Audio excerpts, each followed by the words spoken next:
Kengashiga mazkur qaror loyihasini ma'qullash va Kengash sessiyasi muhokamasiga kiritishni maqsadga muvofiq deb hisoblanadi hamda sizga taqdim etilgan qaror loyihasi tayyorlanadi.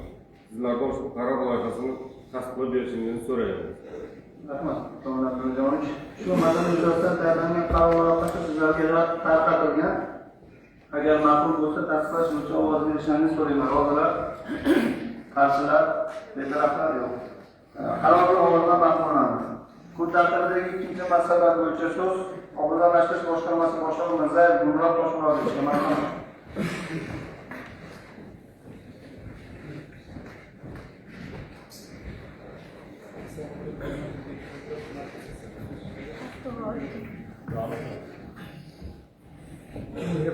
Yılda manzilli dasturligi bajarilgan va bajarilishni ishlab to'g'risida Begovo shahar obodonlashtirish boshqarmasi tomonidan O'zbekiston Respublikasi Vazirlar Mahkamasining 2024 yil 1-oktyabrdagi 665-sonli shaharlar va boshqa aholi punktlarning ko'chalari hamda ichki xo'jalik yo'llari infratuzilmasi yanada takomillashtirish to'g'risidagi qaror ijrosi yuzasidan 2025 yilda ichki yo'llarni saqlash va joriy ta'minlash ishlari bo'yicha manzilli ro'yxat shakllantirilgan. Shakllantirilgan manzilli ro'yxat shaharning ichki yo'llari joriy yamishi va karkasimon ta'minlanishida 33 ta lifeyda, ichki yo'llarda 19 ta lifeyda, 31 ta ichki ko'chalar manzilli dasturi kiritilgan bo'lib, 1438 metr kvadrat tashkil etadi. 2025 yilda 10 ta lifeyda 780 metr kvadrat yamishi va karkasimon ichki ko'chalar ta'mirlangan. 9 ta lifeyda 658 metr kvadrat bo'lib ketgan. Bunun sabab lifeylarda kanalizatsiya tarmoqlari tashkil etiladigan sabab bo'lgan.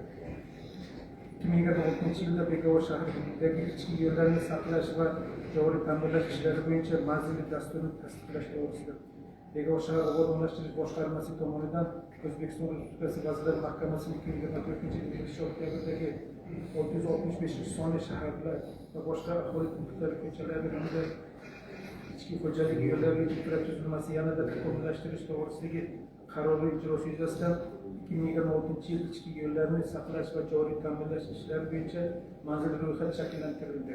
Ushbu shakllantirilgan manzilli ro'yxatda shaharning ichki yo'llari joriy yamishi va karkasimon ta'minlanishida 32 ta lifeydagi 111 ta ko'chani o'z ichiga qamrab oladi. Joriy ta'minlash miqdor ko'chalar jami uzunligi 46.744 metrni, masofadagi ichki ko'chalar 3250 kvadrat metr, chuqurliklar va o'liklarni ta'minlash nazarda tutilgan. Hozirgi kunda Begovo shahridagi jami ichki yo'llar uzunligi 140 kilometr tashkil etadi. Doimiy komissiya raisi va komissiya a'zolari shahardagi ichki yo'llarni saqlash va joriy ta'minlash ishlari bo'yicha 2026 yilgi manzilli dastur tasdiqlab berishingizni so'rayman. Rahmat. Ma'lum barchaga savollar bormi?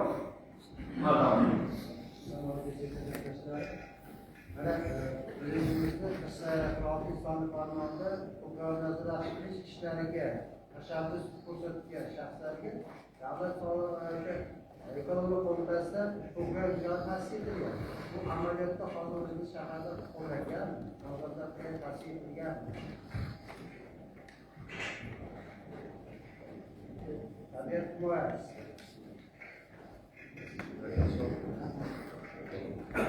Ekologiya bo'yicha savol. Ekologiya. Ekologiya. Masala bo'lsa, ekologiya marhamat. Ekologiya.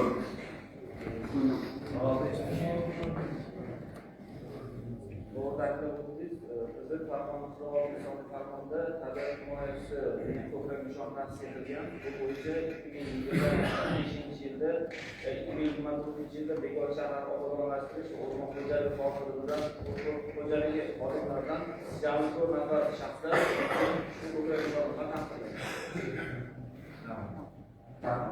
Yana savollar bormi ma'lumotchiga? Kun tartibidagi masala bo'yicha. Rahmat. Mazkur masala bo'yicha davom etayotgan sanoq xulosasini o'qib eshitish uchun so'z xalq deputatlari Begovo shahar kengashi agrar qurilish kabi sohalar, ekologiya, sanoat va transport masalalari bo'yicha doimiy komissiya raisi Dilshod Oxunjonovga beriladi. Marhamat.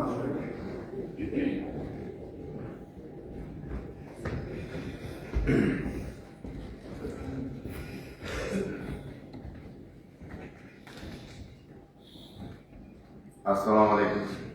Hurmatli sessiya qatnashchilari, kengash raisi. 2025-yilda Bekobod shahri hududidagi ichki yo'llarni saqlash va joriy ta'mirlash ishlari bo'yicha tasdiqlangan manzilli dastur rejasi hamda 2026-yilda Bekobod shahri hududidagi ichki yo'llarni saqlash va joriy ta'mirlash ishlari bo'yicha manzilli dasturni tasdiqlash to'g'risidagi masala yuzasidan xulosa. Assalomu alaykum hurmatli deputatlar, hurmatli sessiya qatnashchilari.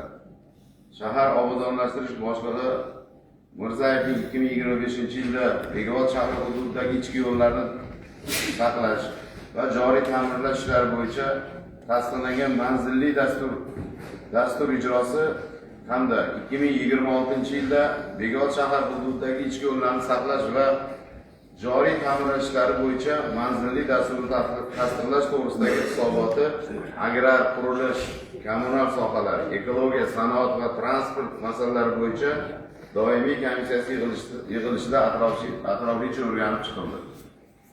Azizlar, O'zbekiston Respublikasi Vazirlar Mahkamasining 665-sonli qarori 1-ilovasi bilan tasdiqlangan nizomning 3-bobida ichki yo'llarni saqlash va joriy ta'mirlash ishlari bo'yicha manzilli ro'yxatlarni shakllantirish va moliyalashtirish tartibi 4-bandida yozilgan obodonlashtirish boshqarmalari tomonidan ichki yo'llarning holatini texnik ko'rikdan o'tkazish va baholash natijalari hamda nuqson dalolatnomalari asosida kuzgi, bahorgi va doimiy ko'rik aniqlangan ish hajmlari ichki yo'llarning ahamiyatidan kelib chiqib iqtisodiyot va moliya idoralarida ro'yxatga olingan xarajatlar smetasida ko'zda tutilgan mablag'lar doirasiga har yili ichki yo'llarni saqlash va joriy ta'mirlash ishlari bo'yicha manzilli ro'yxatlar keyingi o'rinlarda manzilli ro'yxat deb aytib o'tamiz shakllantiriladi hamda tasdiqlash uchun xalq deputatlar tuman shahar kengashlariga kiritilib borishi ko'rsatilgan. Qarorga asosan Bekobod shahar obodonlashtirish boshqarmasi tomonidan 2025-yil ichki yo'llarni saqlash va joriy ta'mirlash ishlari bo'yicha manzilli ro'yxat shakllantirilgan.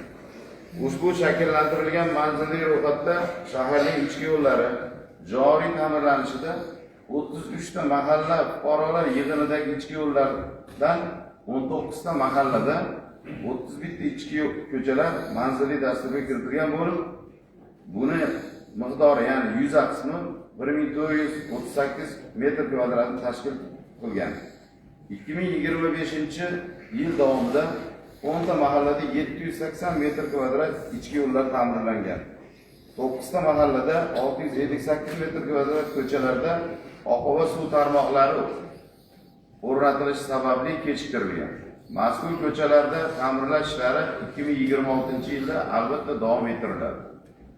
Shuningdek, Bekobod shahar obodonlashtirish boshqarmasi tomonidan 2026-yil uchun ichki yo'llarni saqlash va joriy ta'mirlash ishlari bo'yicha manzilli ro'yxat shakllantirildi. Ushbu shakllantirilgan manzilli ro'yxatda shaharning ichki yo'llari joriy ta'mirlanishida 31 ta mahalla fuqarolar yig'ini hududidan 115 ta ko'chani o'z ichiga qamrab oldi. Ya'ni 31 ta mahalla fuqarolar yig'inidan 115 ta ko'chani o'z ichiga qamrab oldi.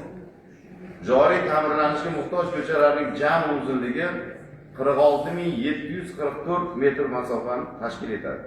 Ichki ko'chalarda 30250 metr kvadrat qismini ta'mirlash nazarda tutilgan. Hurmatli sessiya qatnashchilari, komissiya amalga oshirgan ishlar va 2026-yil uchun manzilli dasturni o'rganib chiqib, sizlarga taqdim etilgan qaror loyihasini tayyorladi. Doimiy komissiya tayyorlangan qaror loyihasini O'zbekiston Respublikasi Konstitutsiyasi va qonunlariga, O'zbekiston Respublikasi Davlat hokimiyati to'g'risidagi qonun, O'zbekiston Respublikasi Vazirlar Mahkamasining qarori hamda boshqa normativ huquqiy hujjatlarga zid emas deb hisoblaydi. Shu munosabat bilan doimiy komissiya mazkur qaror loyihasini ma'qullash va kengash sessiyasi muhokamasiga kiritishni maqsadga muvofiq deb hisobladi. hamda sizga taqdim etilgan qaror loyihasini tayyorladi. Hurmatli deputatlar, sizlardan ushbu qaror loyihasini tasdiqlab berishingizni so'raymiz. Rahmat aka. Ushbu masala yuzasidan tayyorlangan qaror loyihasi sizlarga tarqatilgan. Agar ma'qul bo'lsa, tasdiqlash bo'yicha ovoz berishlaringizni so'rayman. Rozilar, qarshilar, e'tiroflar, qaror bir ovozdan ma'qullandi. Rahmat.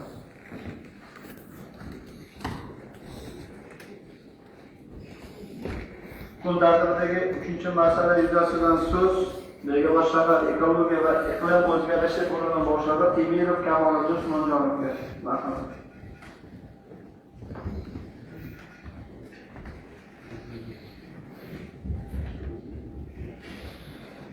Avvalambor assalomu alaykum. Hurmatli deputatlar, sessiya ishtirokchilari. O'zbekiston Respublikasi Prezidentining Respublikada ko'kalamzorlashtirish ishlarini jadallashtirish va daraxtlar muhofazasini yanada samarali tashkil etish chora-tadbirlari to'g'risidagi 2021-yil 30-dekabrdagi 46-sonli farmoni ijrosi yuzasidan Bekobod shahrida amalga oshirilgan ishlar to'g'risida to'xtalib o'tamiz. Farmonga ko'ra 2022-yildan boshlab butun respublika miqyosida Yashil makon umummilliy loyihasi tatbiq etila boshlandi. Yashil makon umummilliy loyihasining asosiy maqsadi respublikada yashillik darajasini oshirishga qaratilgan bo'lib, o'z ichiga quyidagilarni o'z ichiga oladi. Daraxtlarni ekish, parvarish qilish sohasidagi boshqaruv tizimini takomillashtirish, ko'chatlar sonini ko'paytirish va tuproq unumdorligiga bog'liq holda shu mahalliy ko'chatlarni ekish, hududlarda yashil bog'lar, yashil jamoat parklari barpo etish, daraxtlarning sug'orish tizimini qayta ko'rib chiqish va ularning samarali faoliyatini ta'minlash, har bir daraxtni parvarish qilish uchun mas'ul shaxslarni biriktirish va daraxtlarni shikastlantirish yoki nobud qilganlik uchun javobgarlikni kuchaytirish. Mazkur yo'nalish bo'yicha jamoatchilik nazoratini yanada oshirishdan iborat. 2022-yil mart oyidan boshlab barcha mahalliy hokimliklarda yashil makon shtabi tashkillashtirilib, yashil makon shtabida mahalliy hokimlik vakillari va ekologiya xodimlari hamkorligida boshqaruv shaklidan qat'iy nazar mazkur hududda faoliyat yurituvchi korxona tashkilotlari va muassasalar tomonidan ekilgan daraxtlarni sifat jihatidan son, miqdor, tur va ekilgan joy bo'yicha maxsus dalolatnoma shaklida mahsulotlarga biriktirilgan holda faoliyatni yuritishni boshladi. 46-sonli farmon ijrosi yuzasidan O'zbekiston Respublikasi Vazirlar Mahkamasi viloyat hokimliklari tomonidan har yili reja taqsimoti beriladi va bu ijrosi tuman va shaharlar tomonidan bevosita amalga oshirilib kelinadi. Misol ularni son raqamlarga to'xtaladigan bo'lsak, birgina 2025-yilning kuz mavsumida Bekobod shahri uchun jami 204,3 ming dona mevali manzarali daraxt ko'chatlarini ekish topshirig'i berilgan bo'lib, amalda 216,9 ming donaga mevali manzarali daraxt ko'chatlari ekilib, reja 106% ga bajarilgan. Bularning sohalar kesimida tahlil qiladigan bo'lsak, mahalla fuqarolar yig'inida mahalla fuqarolar yig'ini va aholi tomonidan yerlarida jami 30,3 ming dona mevali manzarali daraxt ko'chatlari ekilishi kerak bo'lgan bo'lsa, amalda 30,5 ming dona ekilib, reja 100,7% ga. Obodonlashtirish boshqarmasida tomonidan shahar ichki yo'llar, ko'chalar bo'ylab, shuningdek qabristonlar, shaharlarda yangi barpo etilayotgan bog'lar o'rnida jami 17 ming dona manzarali mevali daraxt ko'chatlari ekish rejasi belgilangan bo'lib, amalda 17,5 ming dona ekilib, reja 102,9% ga bajarilgan. Avtomobil temir yo'l bo'ylari, yo'l xo'jaliklari bo'limi tomonidan 3 ming dona reja 5 ming donaga bajarilib, 166,7% ga. Daryo kanallar bo'ylarida 2 ming dona belgilangan reja 2,1 ming donaga bajarilib, 100,5% ga bajarilgan bo'lsa, atrof muhitga ta'sir ko'rsatish xavfi yuqori bo'lgan va o'rtacha xavfli tashkilotlar Bekobod shahrida faoliyat yurituvchi sanoat korxonalariga